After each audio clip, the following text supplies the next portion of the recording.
What is up, everybody? Gordon and I discussing the upcoming Seahawks game. This is do or die. These are playoff games, the biggest game since 2015. Gordon, let's break this thing down. Here we go. All right, everybody, welcome back to Jets Therapy. Like Dan just said, this is probably one of the biggest games since 2015. A lot of storylines going into this one, Dan. We got Geno Smith, ex-Jet quarterback. We got Pete Carroll, Salah's mentor. We got Salah, used to be a coach on the Seattle Seahawks when the Legion of Boom. We've got Joe Douglas constantly fleecing this team in trades. We got DJ Reed coming back, disrespected. We sent them Prez, obviously not in the same deal, but we sent them Prez and he turned out to be a big diva. Granted, he broke that Blitz Boy record, but whatever. A lot of storylines, but the biggest one of them all has got to be, right? Got to be Mike White coming back. Got to be the Jets still being in the playoff hunt, being helped this Christmas weekend. So this, Dan, like you said, dude, this is a playoff game. Our playoffs start right now, getting in week 18 against the Dolphins. And if we win out these two, we're actually in the show. So your thoughts, Dan, just quick thoughts on what we got to face against the Seattle Seahawks here this weekend. Well, there's a lot more buzz around the game too. Yeah. Like, Yeah. I truly don't know what it is about Mike White that just gives you maybe it's just because Zach Wilson has been so bad. And even when he's winning games, he looks bad. Yeah. And we always say, well, the defense kept us in it, where we've seen the flashes that we've been wanting to see all year with Mike White. And we've seen the team kind of support him a little bit more. We've seen a little more camaraderie off of the field with Mike White in there. And even on the field, it seems like the receivers, they're just more involved. I mean, simple as that. And I think we're going to need that this game. We haven't had the strongest running game for the past, 3 or 4 games? Yeah. Or, last 4 weeks just in general, since, Breece Hall went down. The last time that we ran the ball decently well is when we beat the Bills. I think that was a game after he got hurt or something like that. So the last couple of weeks, man, it's not been promising. And we need a quarterback that's going to be able to make plays with his arm. We know that White doesn't move too well with his legs. I think he doesn't get enough credit. I think he can still pick up first downs, like a 3rd and 4, a 3rd and 5. I think he can still scramble and pick it up if there's a lane there. But dude, I mean, teams are just stacking the box. They're just essentially saying there's no way you can throw against us having Zach in there, and we need to threaten that. We need to have some sort of an answer to teams putting, everybody in the box and then leaving our receivers in single coverage on the outside, because Zach was not able to capitalize on that. He wasn't able to do anything on it. I think we're going to see a lot of similarities this game, and whether the ground game gets going or not, this game is going to be contingent upon Mike White and his ability to throw the ball. So it's super exciting for a couple different reasons, but specifically because Mike White has been more of an explosive quarterback. I can't believe I'm saying that, than anybody that we've seen this year. And I think we're going to see a lot of that. Yeah. Dude, I mean, I agree, dude. A lot to unpack, dude. Mike White, definitely not known for his legs, but he's not Lieutenant Dan, right? Like, he's got legs. He can make some plays if he needs to. Yeah. You like that? Yeah. Yeah. He can make some plays with his legs, dude. But he's not known for it. He's not Zach Wilson throwing on the move, hitching those big bootlegs. You know what I mean? But yeah, dude, I think Salah touched on it a lot. I forget who asked the question. It was either Rich Kamini or Connor Hughes, I think. Asked, like, why do you feel like the team backs Mike White more than Zach Wilson? Or like, does the team play better for him or something like that? And I think it's the team just has more confidence in him. Like that was the word he used. I think it was a slight jab towards Wilson, because we all know Wilson is lacking his confidence right now, right?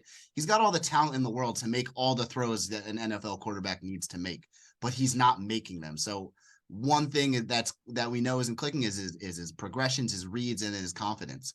Mike White's got that confidence, right? I mean, we talked about it in earlier this week, dude. In the 3 games that he has played, he's thrown for over 950 yards. He is running this offense at a much more efficient level than Zach Wilson is, and then probably anybody has run this offense yet. So I'd love to see Mike White just go out there, play within the system like he has been playing that, averaging 250 yards a game is over that is phenomenal. So I want to see that. But again, I want to see the ground game. And I think that's going to be, for me, how the ground game and how this offensive line plays is going to be the key to victory for me. Like, I want to see James Robinson.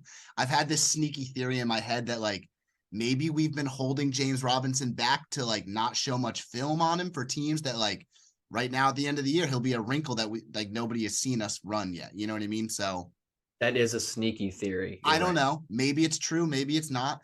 Would love to see James Robinson get activated and just beat the heck out of that Seattle defensive line.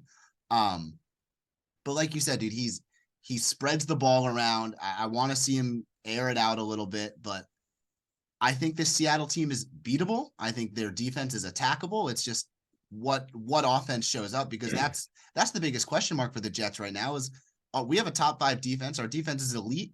We can hold teams to 15 points. We're going to win a game. You know what I mean? If the offense can score, we're going to win a game. I think looking at, what Seattle has done this year, if you score 25 or more points, there's a very good chance you're going to win any football game, but especially against the Seattle team. I think they won that big thriller against the Lions that came into overtime where they both were up in the 40s. But, like, you score 25 points, you're going to win an NFL football game, or you should.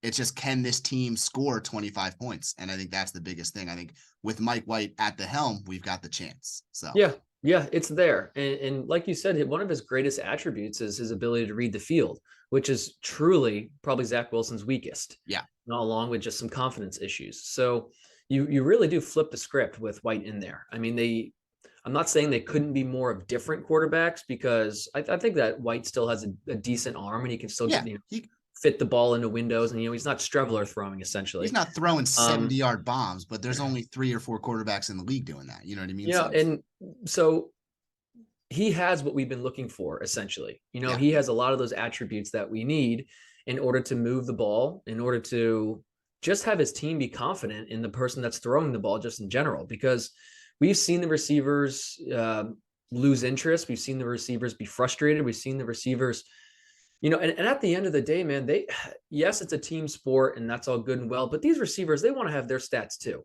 And it's in the press conferences, yes, they should say it's team first, whatever happens, team first. But at the end of the day, man, you're not going to get paid what you want to get paid when you have 3 catches for 40 yards. Yeah.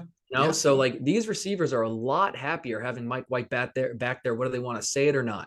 Yeah. And I think you're going to see a lot more explosiveness out of them. I think that you're going to see Mike White throw the ball deep early, and he can hit those deep crossing routes. We've seen him do that, and we've seen him thread the needle. So I think we do continue to see that. And I agree with you. I think the cherry on top would just be the running game, just doing something. Get over 150 yards on the ground between Michael Carter and Bam, and whoever else is in there. I don't want to say I've seen enough of Bam, but I don't get the infatuation with him. Like, maybe they think he's got that home run hitting in him, like, and maybe he does. We just haven't seen it yet. But, like, I'll even see Ty Johnson. Like, give me some Ty Johnson in the mix. Sure. Yeah. All we've seen is Michael Carter and Bam, and it just hasn't worked. So I get, like, we want to keep pounding at it, keep going with it, but, like, I do agree with you that throw in a wrinkle, throw in James Robinson, throw in Ty Johnson. Let's see what another running back, what a different style running back will give you. You know what I mean? Yes, absolutely. Because really, Bam Knight, and I feel like having Carter in there and Knight in there, it's just having, like, the same running back. Similar. They're similar styles over and over again. I know that they have. One might have a little more explosiveness than the next.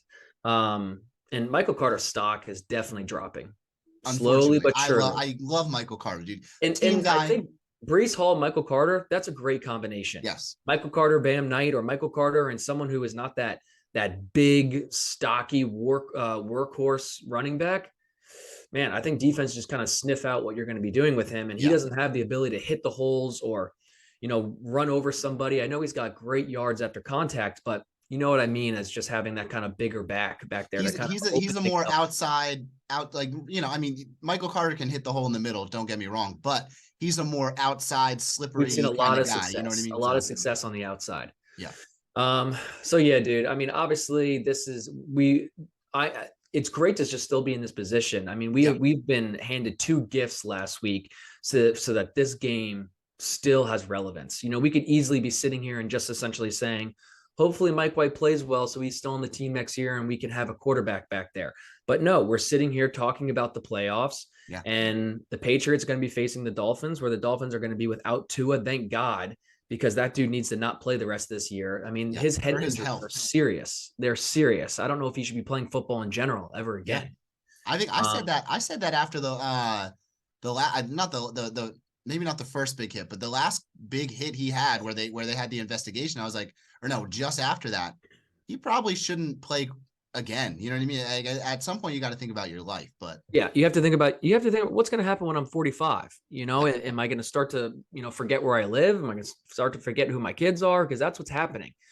And it's super serious. So having Teddy Bridgewater in there, I mean, you still have a lot of confidence in him. I think he could have started on the Jets this year for 16, 17 games.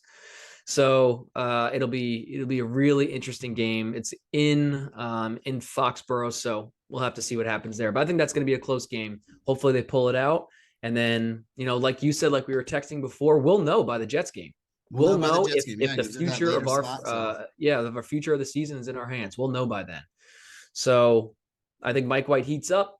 Whether the running game gets going or not, like I said, that might be the make or break.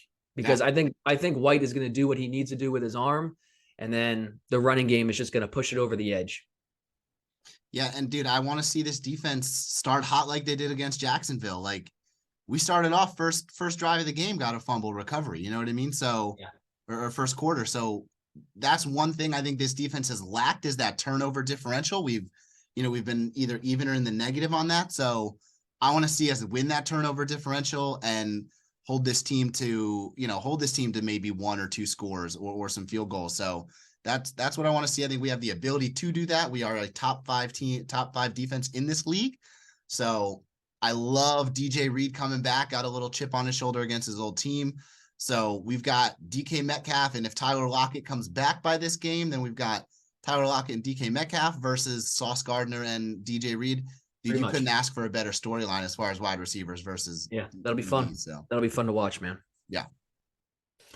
All right, beautiful. Well, let's end it there. Jet fans, huge one. Thank you all so much for watching. We're hoping for the best here. This is like this is the buzz around this game. Like I said before, with Mike White in there, it's football's back, baby. It's different. It's different. I mean, we might be playing meaningful games in January.